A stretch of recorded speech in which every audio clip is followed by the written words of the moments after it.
Hey, it's Ken Lewis. Welcome to Q&A with Ken, your twice weekly broadcast during the quarantine, coming to you every Wednesday and Sunday, 8 p.m. to 9 p.m. New York City time, broadcasting from ground zero of the COVID-19 outbreak in America.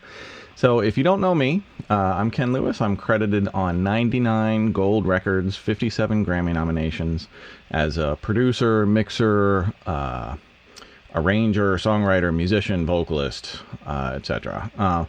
Lately I've been working on BTS. I worked on, I mixed 3 songs on the new album, including the first single they put out. Sang on Taylor Swift this year, worked on Juice WRLD, Harlor, Des Rocks, Mark Ronson. A lot of good records coming through the last year. I figured while we're all stuck inside, I wanted to give back some of my time and some of my knowledge, maybe help some of you guys sidestep some of the real studio problems that you've been having. So stick around, ask your questions on the chat roll. I'll also be answering a ton of pre-submitted questions that we've been getting in. And hey, let's studio the quarantine together. Oh, by the way, this is a new YouTube channel, so please, please, please subscribe. Tell your friends about the broadcast. Anybody who you think might connect with this, has a question to ask, has some studio issues that they need to get past, that's what we're here for. So I can't expand my YouTube channel until I get 1,000 subscribers, so hopefully next week. We'll see. So on this broadcast, I'm going to be answering, as I said, pre-submitted questions, live chat roll questions. I have a bunch of already submitted questions tonight on vocal chain, on vocal production, on compression, effects. I'm going to be covering a ton of ground. But I want to first talk about what's happening in New York City and, of course, worldwide. As you can see, I've gone full mountain man for the apocalypse. For those that don't know me, I've been pretty clean shaven the last several years, and so I'm just kind of letting it all grow. I haven't cut my hair in a year. I don't think I have shaved in months. This is the longest I've ever gone without shaving. I've never done this before. This is all new. So if there was ever a time to just let it all grow and see what happens, I think now is the time. But, on a more serious note, so, COVID-19 is absolutely destroying New York City and the entire New York, New Jersey area right now. I think I just checked. There's something like 212,000 confirmed cases in the United States, and we're still barely testing. I mean, I look at my, even just my Facebook page. I have, my 5,000 friends. Of the only limited amount of friends that I see, I know, I think 5 or 6 people who have tested positive for COVID-19 on a really narrow list. I mean, this thing is going to demolish America. So if you haven't yet quarantined in place, even if your state hasn't given the order yet, I super highly encourage you to do so. You actually could save lives. And I think the biggest part of this whole thing is that our hospitals are going to get completely overwhelmed. The New York hospitals are already strained to capacity, and this thing isn't even as bad as it can get yet. And so I wanted to show you there's a lot of questions going around, like, should you wear a mask? Should you not wear a mask? Well, blah, blah. Let me give you my 2 cents and show you real quick. I think every single person in America right now, in the world, really should be wearing a mask when you're going outside. It may feel a little bit weird right now, but trust me, in a couple weeks, everybody's going to be doing it. So I have this N95 mask, got it right on Amazon. It has these refills in it, so once the particulate catcher wears out, you can refill it and reuse it. I wore this thing in Japan the entire time I was there. These things are completely reusable. You don't, if you're not a medical professional dealing with a COVID patient, you need one of these. You don't need to replenish them every day or every week or anything like that. You can buy things. So, and to put it on, super easy. You just put it around your ear and put it around your ear and you're ready to go. It's that easy. I encourage everybody to do it. And here, can't even get the damn thing off. Here's the coolest part of wearing a mask outside. And I found this when I was in Japan. I was absolutely fascinated. you can kind of adopt like an alter ego with the mask on. You know, you can like become your own superhero. It's really a transformative experience when people look at you and they don't know what to make of it. And you can basically, it's cool. It's a lot of fun. So I encourage everybody out there to be wearing masks. Get it done. Let's kick COVID in the fucking ass and get back to normal life one of these days. So questions. I'm going to go to the pre-submitted questions and knock out a few of these. Start from the top. From, I hope this is correct, Elia. From Elia, what is your go-to compressor and why? So I've got a couple questions kind of similar to this right now. What is my go-to compressor and why? So outboard. So I'll distinguish between outboard compressors and plugins. Outboard, I have Manley Varimu with all the mods, the T-bar, the filter section, and there's one other thing that it does. So that one, across most of my mixes, the Manley Varimu is going, and I said it's super, super slow, and it's just like glue. It's really amazing what it does, and it's completely counterintuitive. You would never think that it would sound the way that it does with the settings that it has, which is slowest attack, slowest release, threshold all the way down, a fair amount of level into it, and maybe 4 to 8 dB of reduction, pretty steady. It's a super slow release. So other hardware, Distressor, of course. I mean, I think the Distressor is probably the best compressor of the last 30 years, bar none. I could gladly use a Distressor on nearly anything. And then my favorite vocal compressor that's lived in my chain for quite a while now is the Thermionic Culture, what's it called? The Phoenix? The Phoenix. So it's all tube.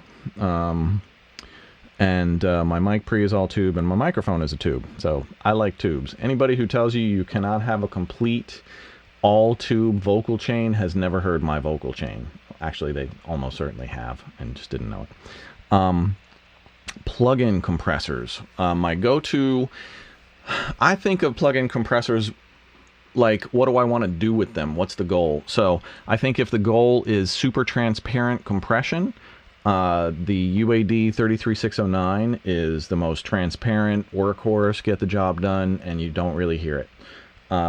When I really want to hear the compressor working and I want to hear that sound get colored and shaped by the compressor, then one of my favorite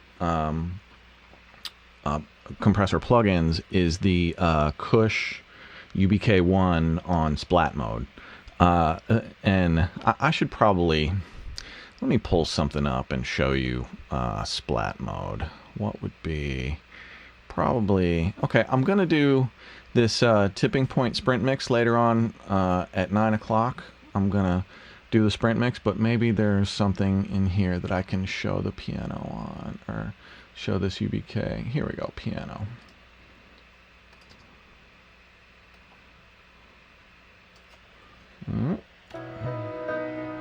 Yeah.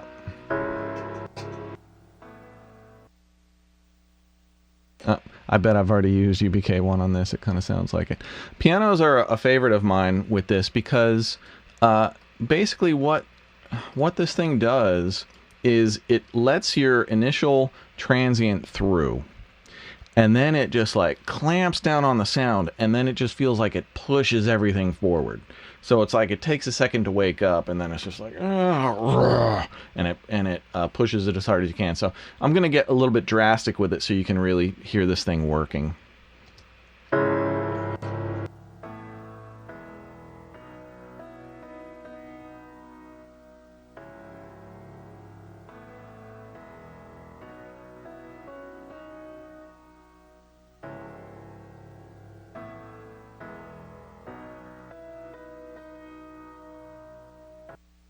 You guys hear, right as soon as that initial attack comes through, it's like the compressor just takes a hit for a second and then it just shoves everything forward. It's a super colorful compressor. I really like what it does. And that's typically how I use it for those types of things. Like I find like picking guitar is really good for that. Piano is great for that. Anything that you want to give a little bit more attack with kind of an unnatural sustain is really good for it. Sometimes even drums. Let's see. Next question. This is kind of a follow-up from George. George asks, which hardware compressors do you prefer for voice? So the Thermionic, the Phoenix is my go-to vocal compressor when I'm recording. Really, it's my go-to recording chain compressor, period.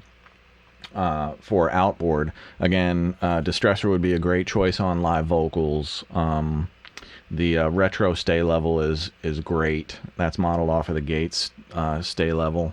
The TubeTech CL1B is a fantastic choice for outboard for vocals.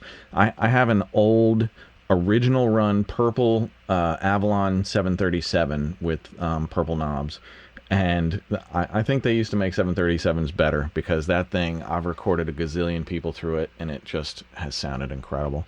So there are some good outboard choices. In the box, I like the UAD Fairchild 660. I like the Waves Kramer Pi. Distressor, of course, in the box as well.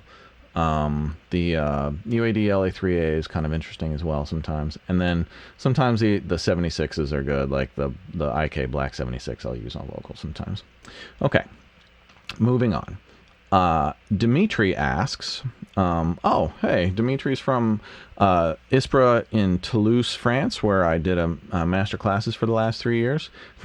Not going to get over there and do a master class this year, that's for sure. So yeah, every year in the spring for the last 3 years, I've gone over and done a 1-week master class in Toulouse, France at this school called ISPRA. Really fantastic school. They've got a great video program as well. And it's just like a room full of, hungry record-making guys and girls who just, want to learn some real shit. And I try and drop as much knowledge on them as I can in a week. Okay, so Dimitri asks, will there be a new video on Audio School Online soon? Maybe, hopefully, but here's where I'm going to be dropping knowledge for a while anyway. And his question is, are you using the overlay on your synth, or are you using a plugin to make synth sounds huge, or both? I'm not super sure I understand the question, but basically a lot of times when I'm producing, I will layer sounds, and I kind of sold all of my outboard synthesizers now, so I'm pretty much in the box, and I'll just, I'll layer either sounds pads in different octaves or on top of each other with different types of sounds. The thing about that is you have to be really careful not to overdo it, and certainly just as importantly not to underdo it.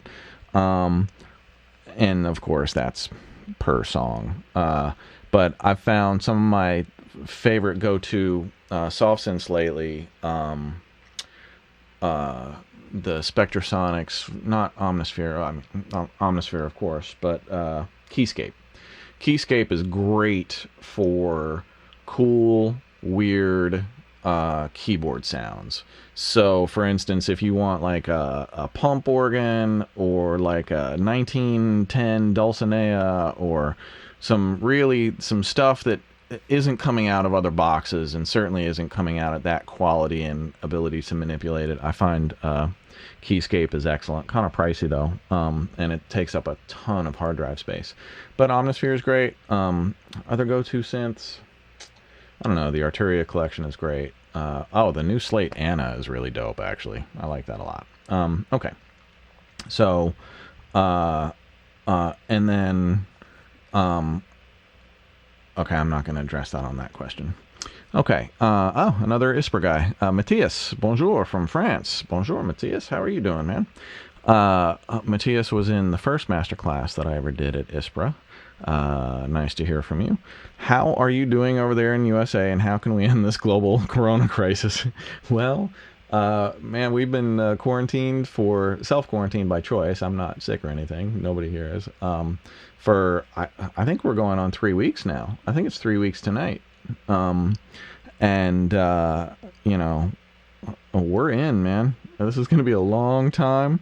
I think the best thing the world can do is stay inside and seriously away from people, just super hardcore for the next. I mean, if everybody in the world did it for 3 weeks, this thing would be done. But that's obviously never going to happen. So hopefully, the world will come back around and come to its senses. Okay, next question. I don't know who this is from. They didn't leave their name, so hopefully you know who you are. Ken, when you create, do you record in bars and beats mode?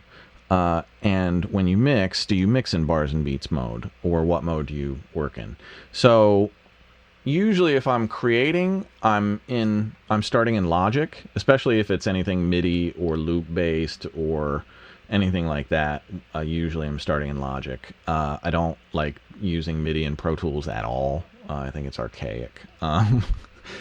So for those who use Pro Tools MIDI, if you love it, more power to you, but I've never had the bug for it. Let's see. What else am I? So bars and beats. Yes, I always work in grid mode with bars and beats. And in Logic, I usually set up my counter so that it shows me both bars and beats and time. Same with Pro Tools, if you can see up here. Let me see if I can get this on screen. My main counter is bars and beats, and my sub counter is minutes and seconds. And then you also see I have across the top here is the timeline of both bars and beats and minutes and seconds, as well as tempo.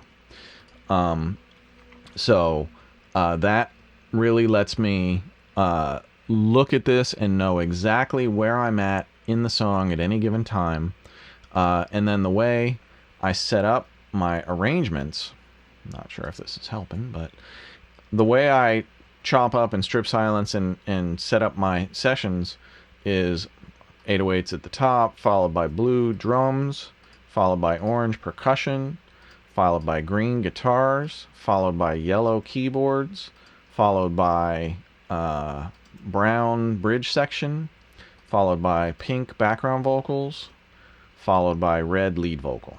So I color code everything. I organize it top to bottom in the way that I want to see it, and it makes the workflow so much better. You can also see that I don't have anything extraneous on screen that I don't want to look at.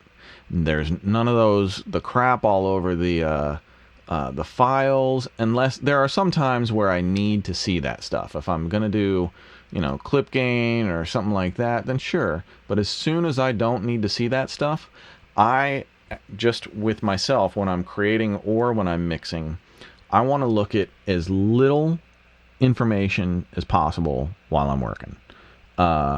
Because you want to keep your brain in creative mode and out of technical mode. And the more things that feed you technical data, give your brain more things to think about that really, when you're trying to create, are far less important than what you're doing. The plugins and the tech and all of that shit is super, super secondary to listening to the song that you're working on and having a real connection with it, and internalizing where you see taking it. So yes, I work in bars and beats. back to the original question, bars and beats. I also mix in bars and beats. I just showed you that. So I think I pretty much covered all of that. Let me tackle one more, and then I'll move on to something else. From Ryan. Ryan asks, do you have any advice for production music writers? I'm not exactly sure what you mean by production music writers, because production music, for those that don't know what production music is like library music or canned music, or at least I'm pretty sure that's what you're referring to. Stuff that you would, create some of the stuff, a whole catalog of it, and then you would sell that catalog or license that catalog through a production library house or things like that. So advice for production music writers. Learn to work fast. Work on multiple songs at once, not at the same time, but in any given work stream. I would be working on multiple songs, and whenever you get stuck on an idea, just shift to another beat or another song or something like that. If you get stuck, take a walk around the block, clear your head. I think the most important thing is to focus more on the creative aspect and a fast workflow than it is to be sonically amazing. I think those pieces that you get to the finish line creative-wise, then you take some real time with those and you spend some serious time mixing those to perfection. But, while you're in creation mode, just create and let the cream rise and focus on the ones that you think are going to be the best. That's what I would do. Let's see. So I wanted to show you guys a new plugin, or just a plugin. I don't even know what I'm gonna. Oh, not that one. I know what I'm gonna show you what we could do. Let's do that. Okay. I'm gonna set up 3 spring reverbs, and let's show you some new springs and see what we're working with. So I've become super enamored with spring reverbs over the last few years. We started using them real heavy on production for the Des Rocks projects. So me and Brent are Catalyst. Catalyst produced the first 2 EPs so far from Des Rocks, Let the Vultures In and Martyr Parade. And so it's tons of like distorting, saturating the vocals and using spring reverbs and slap delays and things like that. So let me find Skrizzly's vocal here. I hope it's dry. Said I'd be there at 5:35, but I guess I was wrong. Cause I got lost thinking how we fly down the parkway, find faith in the driveway with the soul that was broken and a heart that's been beaten. I don't love you now like you loved me then. Was it sort of hooking it up the end? Is this the tipping point where the motor gets out? When push comes to shove and you've had enough and you don't want me around. Is this the tipping point where the motor gives out? When push comes to shove, you'll need someone to love, cause I won't be around. So why you gotta lie and say that we're... Okay, so I've set up 3 different spring reverbs. My running favorite is this audio thing reverb called Springs, which is really fantastic. And if you scroll through presets, you see all these. Let me show you what it's at. Let's see, that's 9 and 10. Feeling I said I'd be there at 5:35, but I guess I was wrong. Cause I got lost thinking how we fly down the parkway, find faith in the driveway with a soul that was broken and a heart that's been beaten. I don't love you now like you loved me then. Was it sort of hooking it up the end? Is this the tipping point where the motor gives out? When push comes to shove and you've had enough and you don't want me around. So this is the Springs by. Feeling I said I'd be there at 5:35, but I guess I was wrong. Cause I got lost thinking how we fly down the parkway, find faith in the driveway with a soul that was broken and a heart that...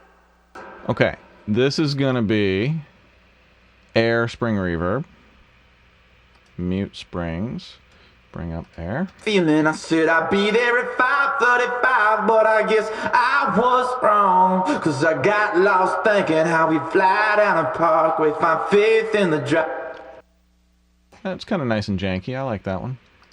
And then the last one is this spring by Eventide that they just rolled out. Feeling I said I'd be there at 5:35, but I guess I was wrong. Cause I got lost thinking how we fly down the parkway, find faith in the driveway with a soul that was broken and a heart that's been beaten, I don't love you now like you loved me then. Was it sort of beginning of the end? Is this the tipping point where the motor gets out? Push comes to shove and you've had enough and you don't want me around. Is this the tipping point? That's pretty good. I like that one too. I just picked that one up maybe a week or two ago. I like that each of them kind of has their own, interesting individual thing. The last one that I totally forgot about was really the one that started setting them all off, which was the UAD AKG BX20. And let's see, we'll put this on 13 and 14.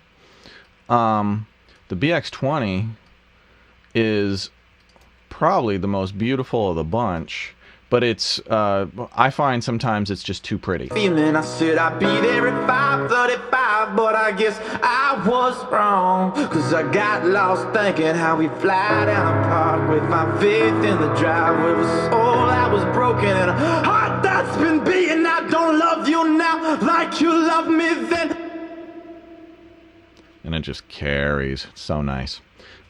So that's 4 different springs for you. I'd say still my favorite is probably this Audio Thing Springs. It's just a killer dirty. It's got a bunch of cool presets, and it's got really usable fast features. I don't like that they instantiate it with noise. I mean, why? If you forget to turn that off, all of a sudden your mix is awash and stuff. I don't know why you would do that. But you can switch from long to short pretty quickly. All of these are really functional. So that's one of my latest favorites. I still haven't dug into the Eventide enough. In the AKG, I've probably used this on 50 mixes already, so it's a beauty, but I think it's a little more clean than what is needed for like dirty rock, although this song isn't all that dirty. So, Feeling I said I'd be there. So let me see. Let me check the. I haven't even checked the chat roll yet. Hey, Mixed by Science, how are you, Jamal? Alvin, all right. I see some people who asked some early questions. Mean Records, I see you. Keep the chat roll going. Keep asking me questions. I'm going to switch back to Q&A in a minute. What was I going to ask? So, anybody on the chat roll, do you guys use Spring Reverbs? And if so, what's your favorite thing to use Spring Reverb on? And what's your go-to? So let me know. Tell me on the chat roll, and I'll talk about it live. And one other thing about this BX20, the cool thing about this is it's got 2 tanks. So you can either use tank A, or tank B, or tank A and B. So channel 1 and or channel 2 separate or together. It gives you a ton of different combinations for sounds. And super smooth and long and ambient and pretty. If you want the dirty shit, go with that Audio Thing one. Okay. I like the dirty shit myself. All right, back to Q&A. Let's see. Let me take one off of the chat roll. Okay, from... Let's see. Oh, wait. More submitted. From Lewis. What is the most important thing you've learned... What's the most important thing you've learned since the music business collapsed, and how has it shaped you and the future of the music industry? Wow, that is a hell of a question, and it's a great question, poignant for our time. Not exactly sure how to respond. I think I need a sip of coffee for that one. What is the most important thing you've learned since the music industry collapsed, and how has it shaped you and the future of the music industry? Well, I've learned that technology is behind, because I've been looking for a solution to send audio and video down the same stream, so that I can be sitting in my studio and have an engineer recording a vocalist in another studio, and I can be producing them and with a single stream. Right now, I think the best solution we found is if the other studio has audio movers and Skype, they seem to stay in sync. So for those out there who are looking for the solution for the apocalypse of how to still collaborate with others, there's software called Source Connect, but you really need to be like a genuine IT guy in order to figure out how to install the damn stuff. And but Audio Movers is pretty simple, and you can change the latency on it. I just keep it set to the lowest. But I tried it across the sea to Europe this week just to see if the latency was, if it had a lot of latency, and if the Skype video feed was in sync with the actual audio feed. And it was maybe under a half a second round trip latency, maybe a total of a half second round trip latency. Like round trip, that's fast going across to Europe and back. Along with video. The video and audio was in perfect sync. Everything worked really well. That seems to be, I think, the new format that I'm going to go with. So, for instance, the way that would work is like, we're producing Skrizzly Atoms right now. So if I get Skrizzly to set up Audio Movers and Skype, then he'll fire it up on his rig. He'll set up a vocal mic. He'll do all of that stuff. All I'm doing is monitoring a stereo feed and a video feed from him, so that, and then he's monitoring a talkback from me that I have on a foot switch. So I'm only opening my talkback when I need to, and then I can be producing him very, very similarly to as if he was out in the vocal booth and performing out in the vocal booth with glass between us, but now there's just an internet connection between us. So it's not quite as immediate as that, but it's pretty close. And I think for the apocalypse, that's a pretty damn good solution. But it surprised me, the lack of tech for this moment. I think we're getting close, and the tech is there, but it's like super expensive to get that shit done effectively. Let's see, how else has it affected the music industry? I mean, everybody's on hiatus right now. Everything just stopped. The projects that I have in progress right now, all of those are still going. I'm mixing albums. We're, going mix to mix. That hasn't stopped at all. We are, developing a new artist. That with the current state of things, I think we're pushing back release dates and stuff like that. I mean, I don't know what the fuck is going to happen to the world right now. Is anybody going to be out there that's going to be able to spend money on stuff? So, a lot of people are going to be doing a lot of stuff for free. This is kind of why I'm doing this broadcast, just to we're all in this together. We're all going to be indoors for a long time. So how else has it hurt the music industry? Clearly touring. It's just decimated touring. Any kind of live event type stuff is, man, anybody who thinks we're going to get back to concerts in a month or 3 or 6, I got bad news for you. That is just not going to happen. Nobody's getting back to live gatherings until there's a vaccine for this, or that there's something to block it before you actually catch it, because the hospitals are getting overwhelmed. But also I know music industry friends who have it. And I don't know them personally, but I know 2 very high level music industry people who've already died from this. I mean, I know Lucian Grange tested positive for COVID. I mean, this is one of those things that is just affecting everybody, rich or poor, any economic scale, wherever you're from, it's coming to your town. So I think from everybody can get back to work standpoint, it's going to be really hard for the music industry, but everybody is now working from home. We're relying on our internet connections to send files back and forth and be as connected as possible while everybody is unconnected. So that's most of that question. The future of the music industry is, I think, no concerts for a long time. Streaming is going to be a much bigger deal. I think artists are going to have to find better ways to be connective with their audiences and really foster their niche loyalties, and instead of just trying to appeal to everybody. All right, next question from Morgan. You've played many different roles in the process of music making. Boy, I sure have, Morgan. Do you have a favorite, i.e. mixing, composing, producing? Great question, Morgan. My favorite is that I get to do all sorts of different things all the time. I think if I only could mix records every day, I would go crazy. If I only could produce or only write or only whatever that is, it would drive me nuts. If I could only work in one genre, it would probably drive me nuts. I mean, I'm always kind of driven to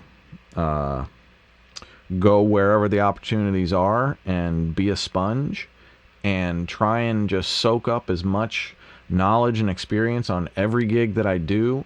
And you know, one of the great things about being a mixer as well as a producer is I get to mix songs from all over the world with just the most insane amount of influences, and all of those I get to dissect as a mix engineer how somebody else produced their entire record. And on top of that, I need to find out how to make that production the best representation of that production that I possibly can. So from an educational standpoint, it's been an absolutely huge bonus to me to be a mix engineer who also is a producer, because both things inform the other. The fact that I'm a producer really gives me an edge when I'm mixing, because you know, like the top guys who are mixing, they're not producing anything, so they don't, you know, they're great at what they do. I don't want to pretend that, you know, like Serban and Manny American aren't the pinnacle of what we do. Like, those guys are incredible, but I don't think you'd hire them to, you know, to produce your vocals or to, you know, produce your record or anything like that. So the fact that I can walk into any session with all of the experience of everything else that I've done and take that knowledge into how I execute the one or two roles that I'm being called for on that day, I think is super important. And the other thing that I always try and be really careful about is not overstepping my bounds in my role. So if I'm being hired as a mixer, I'm not trying to produce that record. I may offer suggestions to the producer or the artist if I feel really passionate about it. Certainly you're going to get all of my ideas as a mixer given to you 100%. But, you know, I'm not sitting there critiquing the mix, or I'm not the mix, the production, because, you know, who am I to say? It's not my record to produce, it's my record to mix. So, but being a producer gives me more insights into what they want. And having worked with so many artists as a producer gives me more insights into what the artists want. So, you know, being well-rounded is a double-edged sword.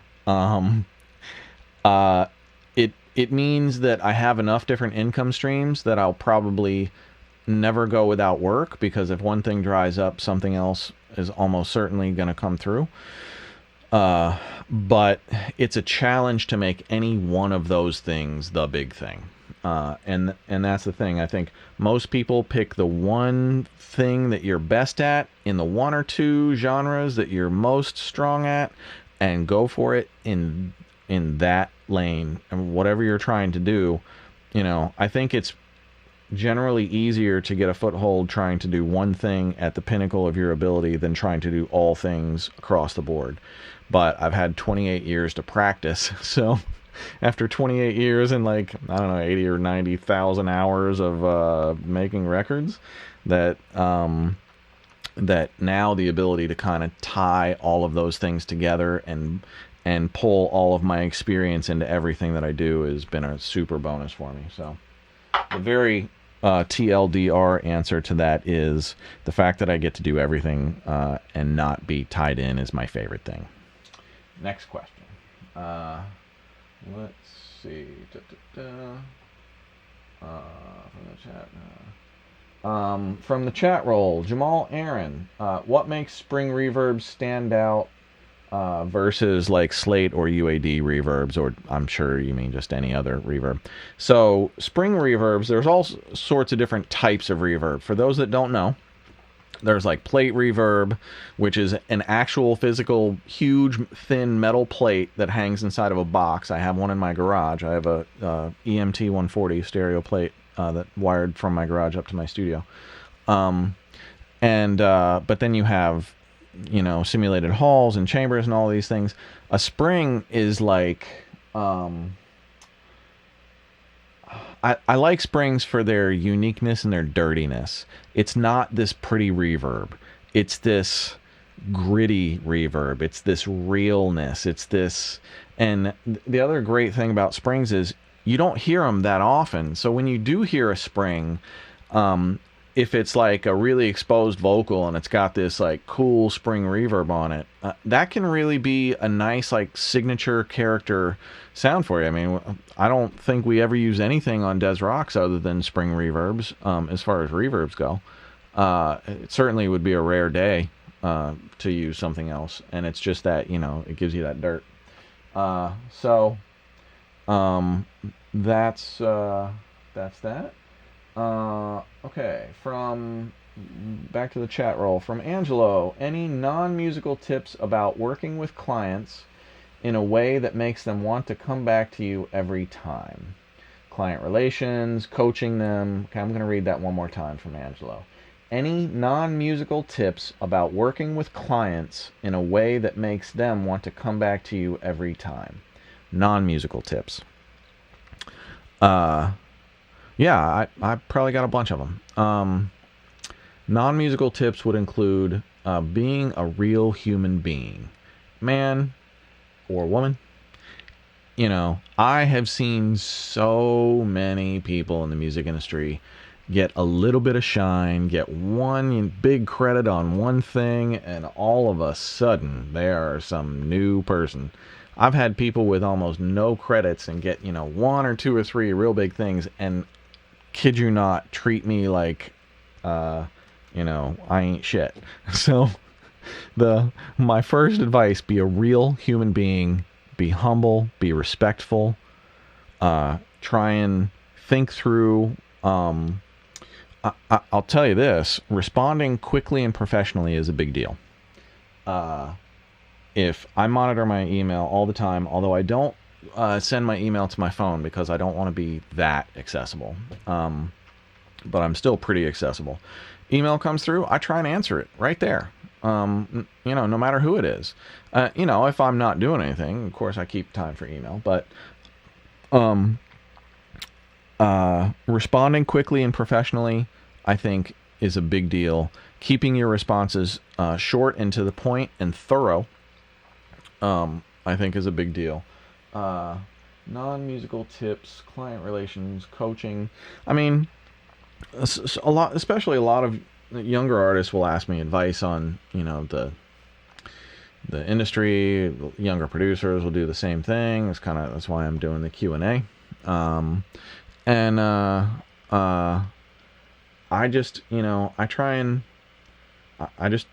try and impart my knowledge wherever I think it can help people, and and they can take the advice or not, but I'm certainly not afraid to give it. Let's go back to the chat roll. Another from Jamal Aaron. What's your favorite mix bus finisher? I used the VTM and Slade FGX. I don't think I used VTM on the Sprint Rock mix. I don't use VTM to finish. Usually on the mix bus, the last thing is I really like FabFilter L2. I'll show you that. Can't show you that in action, but well, actually, I think I can. Let me see. I can. So I just worked with this guy Mike Duncan, who has a group called Lazarus. Fucking awesome rock band. And I mixed a song called Sacred Circles, which I'm pulling up now. Let me see if I did any mix bus stuff on it.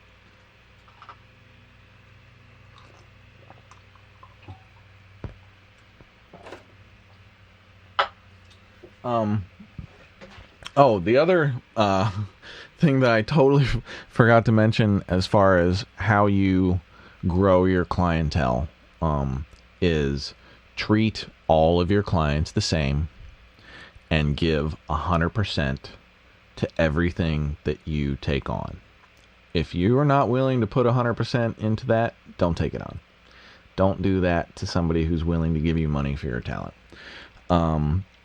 And I found that I have gotten a lot of my freelance work from people who start the conversation by saying, such and such mixed my record, and it sounded nothing like their major work.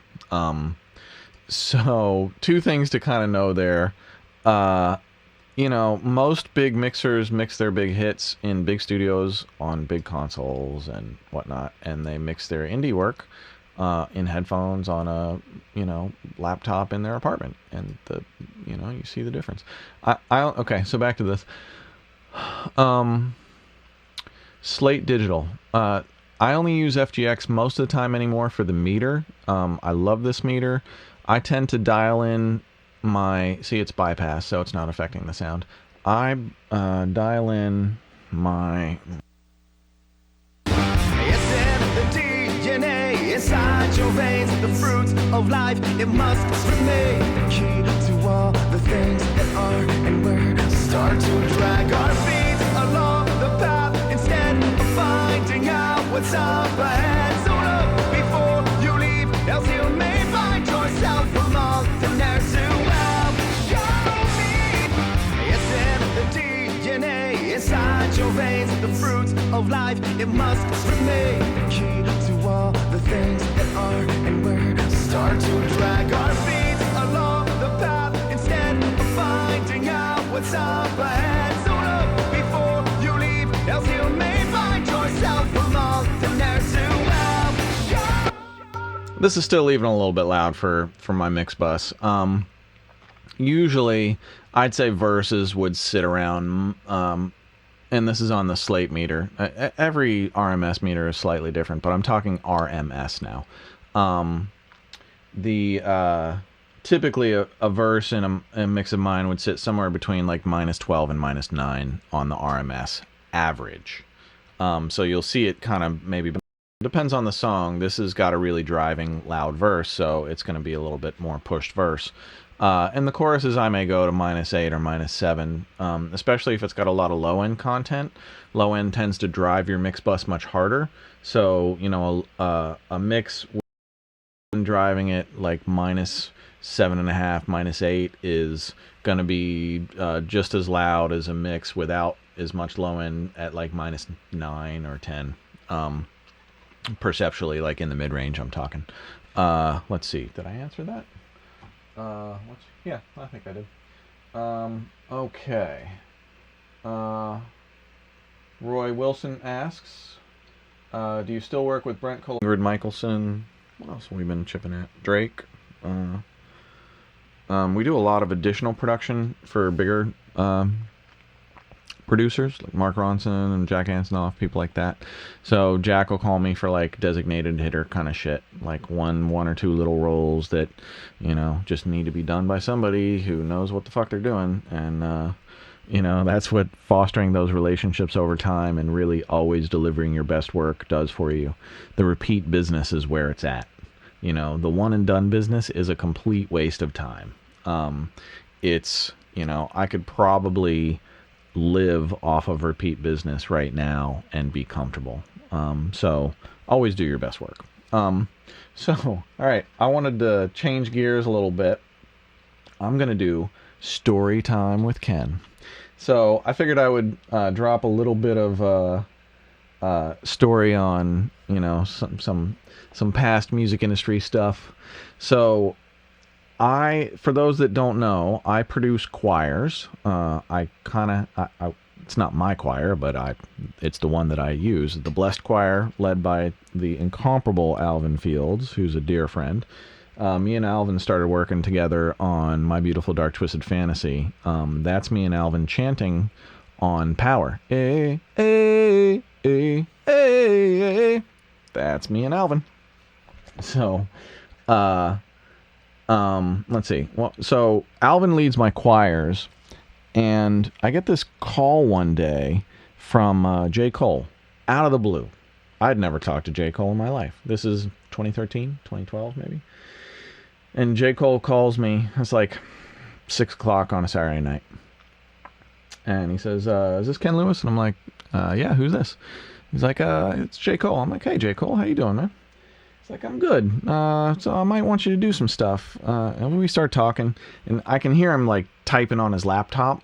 And he's like, so what have you worked on? And I could tell at that moment he found my page and my credits. And I'm like, I've worked on a bunch of Kanye and Drake and shit like that. And then he finds my credits. He's like, you worked on All Falls Down and Last Call and, it was like, yes. Oh, what are you doing tonight? He asks me at 6 o'clock on a Saturday night. I'm like, whatever you want me to be doing. So he jumped in his range and came over at like midnight on a Saturday, stayed here until like 4:30 in the morning, playing me, works in progress from what would become the Born Sinner album, and just he was wanting to get like feedback and an opinion, but mostly what he was looking for from me was what I might be able to add, strings, horns, things like that. So because I did the horns on All of the Lights with Danny Flam from New York Brass, incredible brass player. So I think he had known these things about me and reached out, and man, he played me Crooked Smile that night. He played me like a rough early version of Crooked Smile that I just was like, holy shit, this is a smash. It was so evident. And I ended up producing the Blessed Choir on Crooked Smile, and also I produced and arranged the strings on Crooked Smile as well. Live strings, 16 strings. So when J. Cole walks into the string recording session, which apparently he had never been to a live string recording session before, he was a little bit late, and there were 16 players out there already playing through an arrangement of one of his songs. So he could hear the melodies and stuff that were familiar to him from his song, but it was a 16-piece orchestra playing it. And his jaw just hit the floor. He looks at me across the control room, and he's like, I always thought that those just sounded like keyboard strings, and I will never make that mistake again. That sounds absolutely nothing like keyboard strings, and whenever I hear that in my head, that's what I'm going to go for. That was J. Cole's words. So, it's amazing. Everybody has different experiences, and even somebody at J. Cole's level hadn't been to a string session. Shit happens. Everybody has their own unique thing that they bring to the table. But the other thing that Jay told me, that J. Cole told me when he came over, he came over that night the first time, and I was like, so how'd you find out about me? And he says, oh, Drake told me. I'm like, what? So that is not what I expected to hear. And Drake, I don't know Drake. I've worked on a bunch of Drake stuff, but he and I are not boys. So I work on this stuff from my studio and usually send it back. But Drake, if you want to get in the room together and create, let's fucking do it. So anyway, J. Cole says, oh, Drake told me about it. He says, you did the choirs on Lord Knows. And J. Cole asked Drake who did the choirs on Lord Knows. And he says, Just Blaze did. So J. Cole calls Just Blaze, and Just Blaze says, oh, I had Ken do the choir on that. Reach out to him. So that's how Cole found me. So it all goes back to the do your best work thing. I met J. Cole because I worked on a Drake song, and I started producing choirs for Kanye because Kanye found out that I was producing choirs for Drake and J. Cole, so he was like, okay, come produce some choirs for me. So I started doing that. And it's just like one of these things you just don't know. I mean, if you would have asked me even 15 years ago, like, do you ever see yourself producing live horns or live strings or live choirs? I had done a bit of that here and there. I've arranged strings and horns and stuff, but it's not super in my wheelhouse. Well, I guess it is. It is now. And but anyway, I just found that fascinating. So that ended up with Kanye leading to producing on site for the Yeezus album, which so I produced the gospel section in the middle of the record, and I think Daft Punk produced the rest of it with Kanye. So not bad company for that. But it goes to show, you do your best work, and that's really how you get your clientele.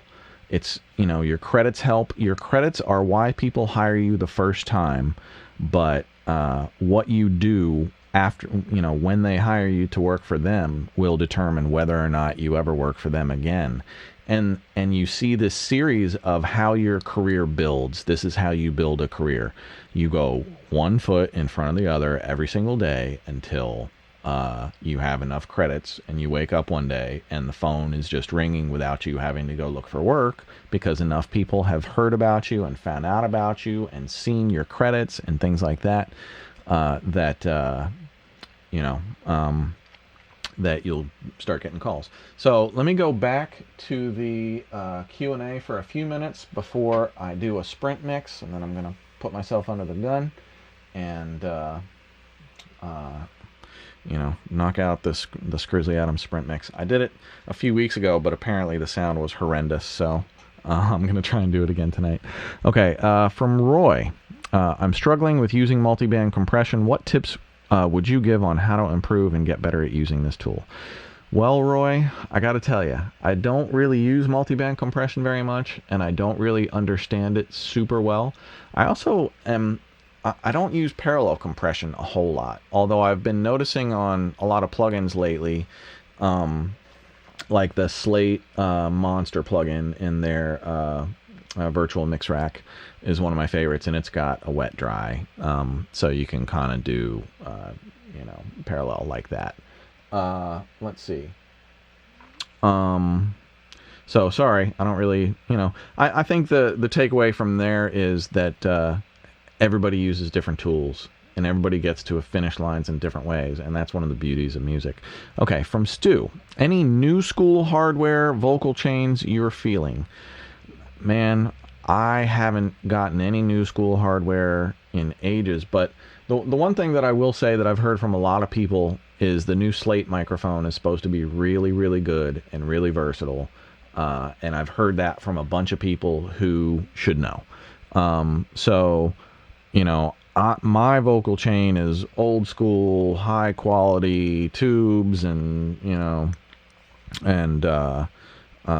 things like that. But the Slate mic is supposed to be a great performer. Let's see. Wow, I had a whole nother page of questions that I didn't even get to. Oh, wow.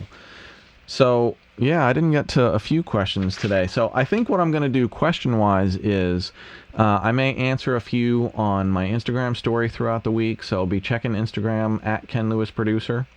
And please subscribe to the new YouTube channel. I literally just launched this thing, so the more subscribers I get early on, the more that we can do with it. So I'd really appreciate you subscribing to the YouTube channel. I'm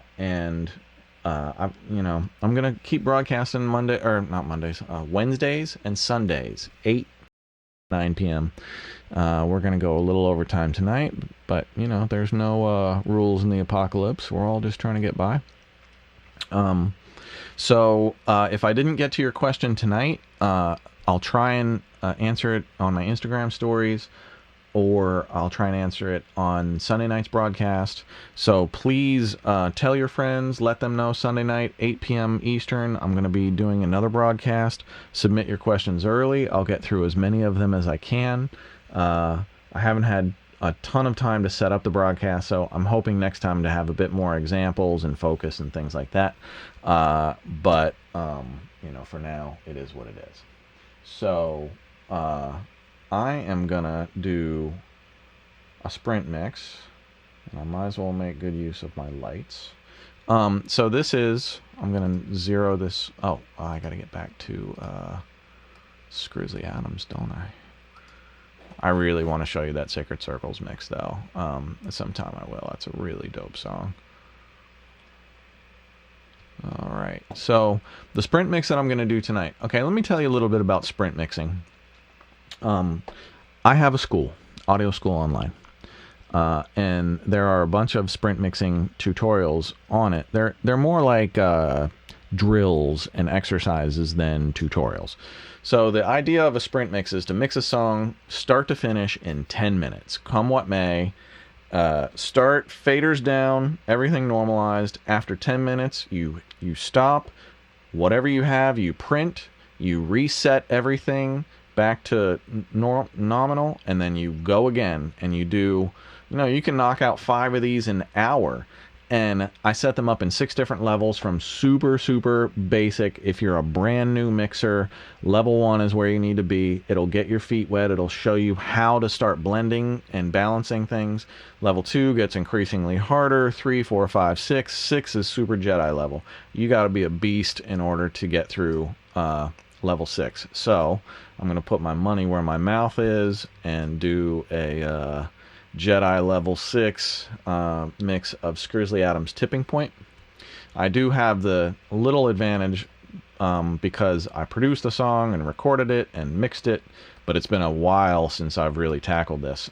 So I don't know how much I'll remember about sonically where it should be. But anybody who wants to check out Skrizzly Adams, go to a Spotify page. I'll play you a little bit of Tipping Point before I mix it, just so you have a vibe of the song. This might be a little loud coming at you, but I'll give you like 60 seconds of this, and then I'm just gonna throw on the lights and start. Yeah, I don't care about you, just thought that we could get along.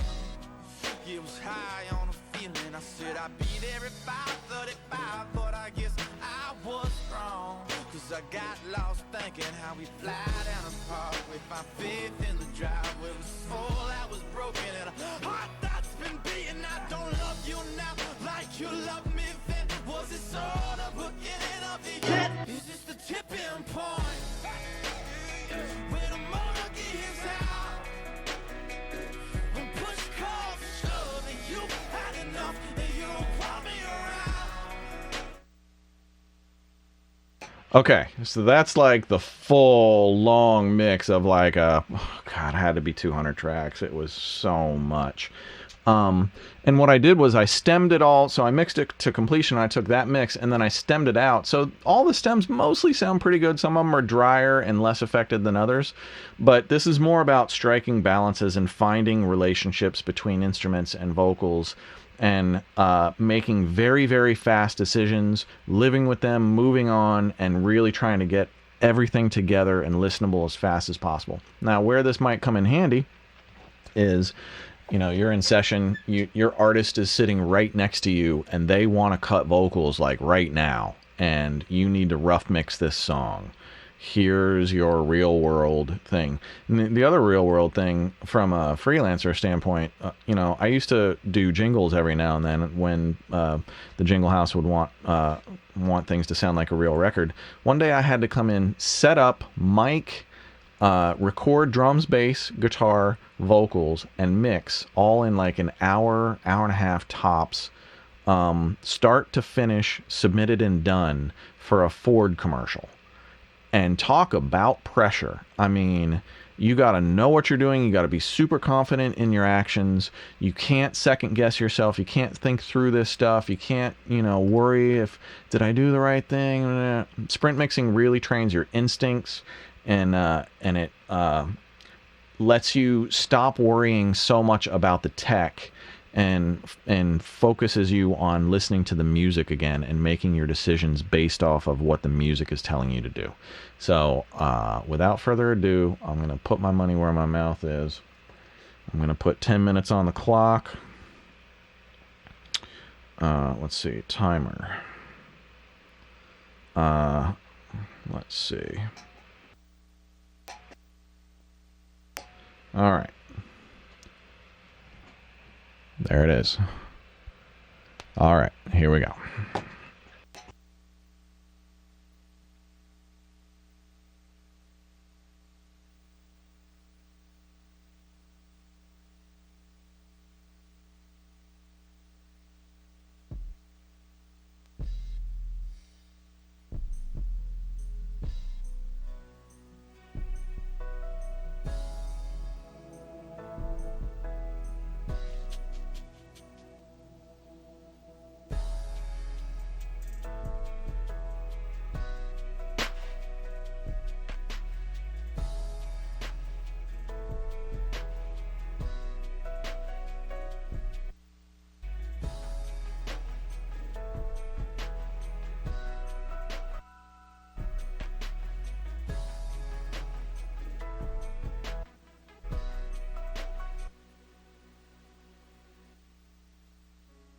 1 minute. I've already got a lot of basic balances up.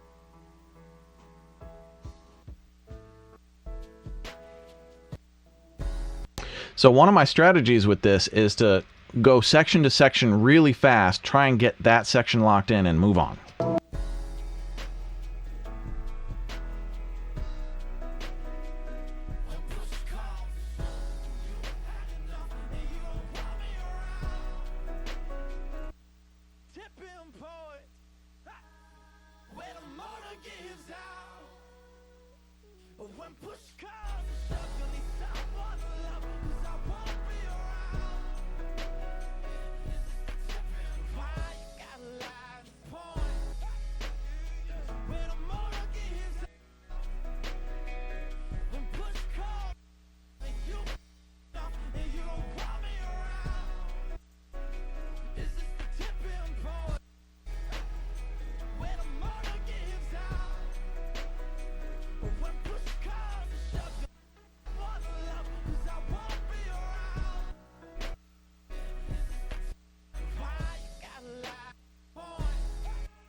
You just park the car and quick cut the engine to see if it stops. Now I gotta really tackle this bridge fast. I got, how much time is left? Oh, 5 minutes. I'm doing well. You just park the car and quick cut the engine to see if it starts. When I put the key in, if it's in your heart, then give me one reason to fire it up and keep me believing. Just park the car and quick cut the engine to see if it starts. When I put the key in, if it's in your heart, then give me one reason. Fire it up and keep believing. Just park the car and quick cut our engine to see if it starts. When I put my key in, if I'm in, give me one reason to fire it up. But man, this is the tipping point. You just park the car and quick cut the engine. If it starts when I put the key in, if it's in your heart, then give me one reason to fire it up and keep me believing. Just park the car and quick cut the engine. See if it starts. starts when I put the key in. If it's in your heart, then give me one reason to fire it up and keep me believing. Just pop the car, just pop the cut. When I put my key in it, give me fire it up. But man, this is the tipping point.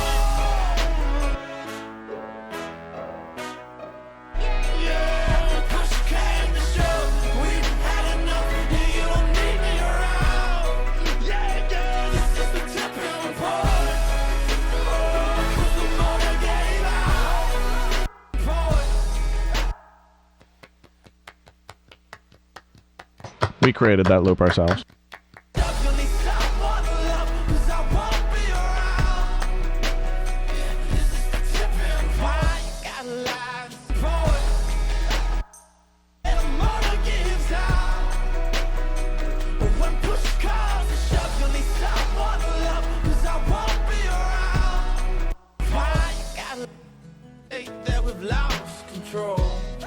When we never really had it, you see the devil on do this alone, and I so hard for you to take, 'cause you swore that you wanna go run and tell your mother that I was the one. Hell bother, you don't love me now like you loved me then. Was this all the beginning of the end? Is this the tipping point? Why you gotta lie and say that we've lost control?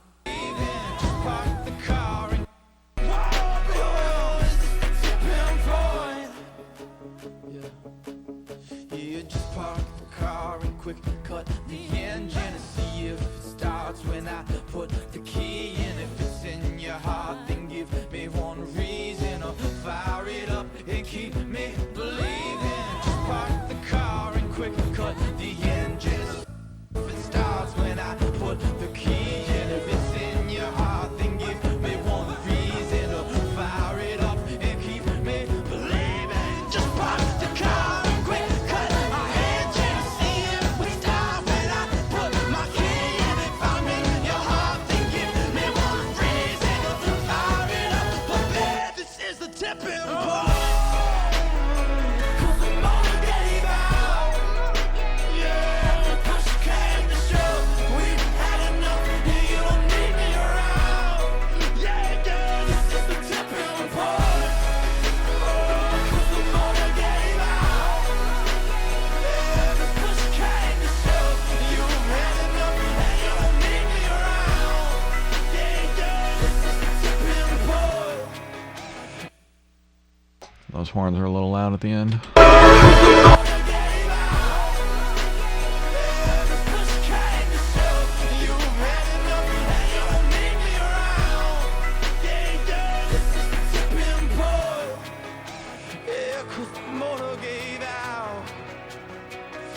Push came to shove and you had enough and you don't need me around.